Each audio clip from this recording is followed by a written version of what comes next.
கருப்பு உளுந்து கஞ்சி எப்படி செய்கிறதுன்னு பார்க்கலாம். நம்ம கருப்பு உளுந்து வந்து நல்லா வேக விட்டு அரைச்சி அதிலிருந்து ஒரு கப் எடுத்து இந்த மாதிரி அரிசி மாவோடு போட்டு கரைக்கணும், தோசை செய்கிற மாதிரி.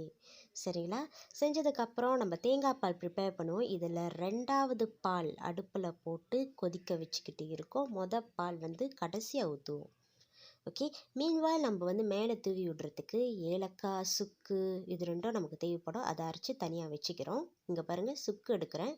சுக்கு இஸ் ட்ரைட் கார்லிக்கா ஜிஞ்சர் சாரி. ஓகே. ஸோ இந்த கப்பில் தான் இந்த கப்பில் தானே மாவு எடுத்தீங்க, அதே கப்பில் தான் அதில் அரை கப் அரிசி மாவு எடுப்பீங்க. சரிங்களா? கரைக்கிறதுக்கு. மீன்வாயில் இங்கே வந்து அந்த தேங்காய் பால் வந்து கொதிச்சிக்கிட்டு இருக்குது. நீங்கள் லோ ஃப்ளேமில் கொதிக்க விடுங்க. ஓகே. அந்த அனல்லே நான் ஏற்கனவே சொன்னேன் தெரியுமா, ஒக்கேன் மீ பரட்டும்போது. ஓகே. அந்த ஃப்ளேமில் விளாட தெரியணும். ஓகே. எப்போ கூட வைக்கணும், எப்போ குறைச்சி வைக்கணும், அந்த மாதிரி. ஸோ இந்த பாயிண்டில் வந்துட்டு நீங்கள் குறைச்சிக்கணும். அம்மா வந்து குறைக்கிறாங்க.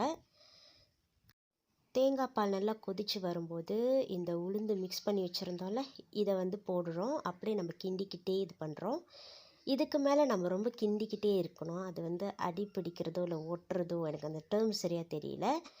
அது ஒட்டாமல் இருக்கிற அளவுக்கு நல்லா அடியிலேருந்து கிண்டிக்கிட்டே இருக்கணும். ஊற்றுனதில் கொஞ்சம் ஒட்டிக்கிட்டு இருக்கோம்ல உளுந்து, ஸோ அதை நம்ம கொஞ்சமாக தண்ணி போட்டு நம்ம அலம்பி ஊற்றிடுவோம். ஸோ இது இந்த மாதிரி கொஞ்சம் சாயராக இருக்கும். நீங்கள் ஸ்டில் கிண்டிட்டு தான் இருக்கணும். ஸோ இப்படி தான். ஓகே. மீடியமான ஒரு ஃப்ளேம் இருந்தால் போதும். ரொம்ப வேகமாக வைக்க வேண்டிய அவசியம் இல்லை. அந்த கன்சிஸ்டன்சி பார்த்துக்கோங்க. இப்போதைக்கு கொஞ்சம் சாயராக இருக்குது. இன்னும் அது கொதிக்க ஆரம்பிக்கலை. நம்ம இந்த பாயிண்டில் கிண்டிக்கிட்டே இருக்கணும். பண்ணுறவங்களுக்கு இது கொஞ்சம் ஒரு மாதிரி லெச்சே பிடிச்ச வேலையாக இருக்கும். பட் தென் இது ரொம்ப சிம்பிள், சீக்கிரமாக ரெடி ஆயிரும். ஏன்னா நீங்கள் அது ஆக்சுவலி சுண்டுற வரைக்கும் கிண்டணும்னு அவசியமே இல்லை. அந்த பச்சை வாடெல்லாம் போகிற வரைக்கும் நீங்கள் கிண்டுனா போதும். அப்படி தான் அம்மா சொன்னாங்க. ஏன்னா எனக்கு பார்க்கும்போது எனக்கே அந்த டவுட் இருந்துச்சு, இது எவ்வளோ நேரம் கிண்டணும், என்ன ப்ராசஸ் இதுன்னு. ஸோ கேட்டப்போ அவங்க இப்படி தான் சொன்னாங்க. ஸோ இந்த மாதிரி ஒரு கன்சிஸ்டன்சி பாருங்கள், பபிள்ஸ் வரும். ஓகே. இந்த மாதிரி டைமில் வந்து இட்ஸ் ஆல்மோஸ்ட் ரெடி ஆகுது.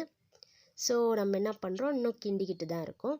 இந்த பாயிண்டில் வந்து இந்த மாதிரி தனியாக எடுத்து வச்சுருந்தோம்ல, ஏலக்காய், சுக்கு, இதை வந்து ஆட் பண்ணுறோம். சில பேர் இது ரொம்ப கடைசியாக சேர்ப்பாங்க. இதை நீங்கள் நார்மலாக இந்த மாதிரி ஸ்டேஷனில் நீங்கள் போட்டிங்கன்னா இன்னும் கொஞ்சம் ஃப்ளேவர் இன்னும் நல்லாயிருக்கும்.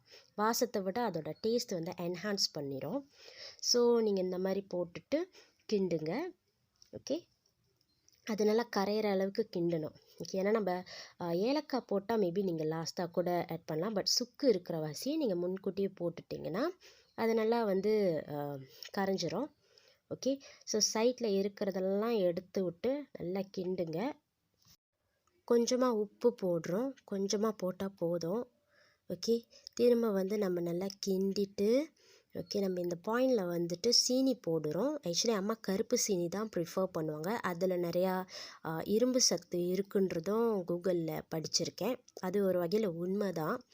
ஓகே. அது கொஞ்சம் ஆட் பண்ணாங்க. ஆனால் அது ரொம்ப குறைவாக இருந்துச்சு, அவங்களுக்கு பத்தலை. அதனால் அவங்க எக்ஸ்ட்ரா சீனி போடுறாங்க. இந்த சீனியோட அளவு வந்து உங்களுக்கு எந்த அளவுக்கு இனிப்பு பிடிக்குமோ அந்த அளவுக்கு. சரிங்களா? இப்போ நம்ம தேங்காய் பால் எடுத்து ஊற்றுறோம். இது வந்து கடைசியாக தான் போடணும். ஓகே. ஸோ நம்ம கிண்டினதுக்கப்புறம் இப்படி இருக்கும்.